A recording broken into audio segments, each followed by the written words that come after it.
wabonaga ko yavuye amaraso cyane mu mutwe yanashotse agera hepfo n'umwana yari yubamye yubitse umutwe. Byambabaje. Magaze hano ruguru ndimo kuvuga ngo ese ko mbona bari kumushyira mu ishashi, bibaza ese uwo muntu ntabwo yaba akiri umuzima bataramupira. Nimba umuntu bamushyize mu ishashi bivuze ngo ubwo yitabye Imana. Nibwo bwa mbere ubonye umuntu wapfuye? Ntabwo ari bwo bwa mbere gusa, nyine nabonye benshi. Yakoze nabi kuko nta muntu ushobora kwica undi wowe ngo atakwicwa byanze bikunze. Yapfuye. Izi nzira muri kubona na runo rutoke muri kubona turi kwerekera ahapfuye umwana uri mu kigero cy'imyaka 15 y'amavuko, dore yuko umwana yapfuye urupfu rubi cyane.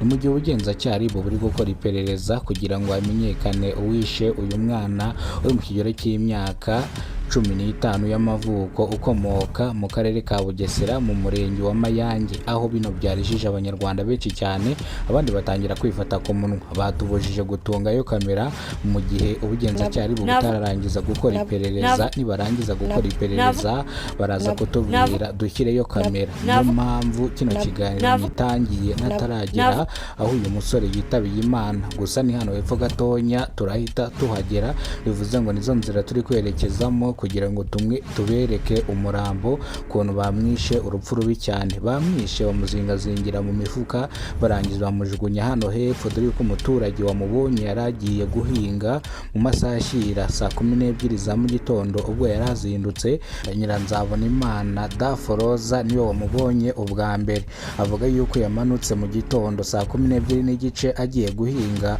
arangije abona ikintu kizingazingiye mu mifuka. Agiye kureba asanga umufuka wuzuyeho amaraso, aza kugira amatsiko yo kureba ikirimo imbere. Agifungura umufuka yahise abona umusatsi. Gusa we yafunguye no mufuka agira ngo ni ingurube biciyemo ndetse cyangwa ni inka bishe, barangije inyama zayo bazishyira mu mufuka. Yari yiteguye yuko agiye kubona inyama, niko gufungura ahita abona umusatsi, ahita avuza induru, aratabaza inshuti n'abavandimwe ndetse n'inzego z'ubuyobozi. Ubwo abaturage bagitabaza, inzego z'ubugenzacyaha buzahise zihagera kugira ngo zikore iperereza uwishe uno mwana w'imyaka 15 y'amavuko atabwe muri yombi. Ariko kugeza izi saha abishe uno mwana w'imyaka 15 ntago baramenyekana. Umuryango wa nyakwigendera uvuga yuko uyu mwana yavuye mu rugo mu masaha ashyira saa 12 z'umugoroba, mutumye guhaha mu gasoko kandaburayi. Uyu mwana baramutegereza baramubura, ndetse bajya no ku isoko naho baramubura. Baza kumushakisha muri iryo joro,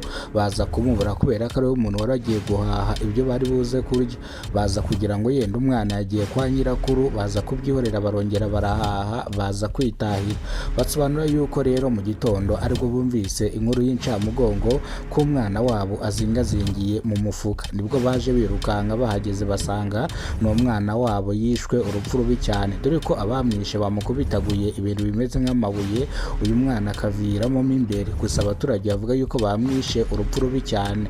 Ibi byarijije abaturage benshi, abandi batangira kugira ubwoba. Ubugenzacyaha buri gukora iperereza kugira ngo hamenyekane abishe uno mwana uri mu kigero cy'imyaka 15 y'amavuko, dore yuko mama w'uyu mwana yavuze yuko uyu mwana wabo mu kugenda mu masaha ya nimugoroba hari umuntu bagiye bavugana kuri telefoni, akaba ari ukekwaho icyaha kugeza aya masaha.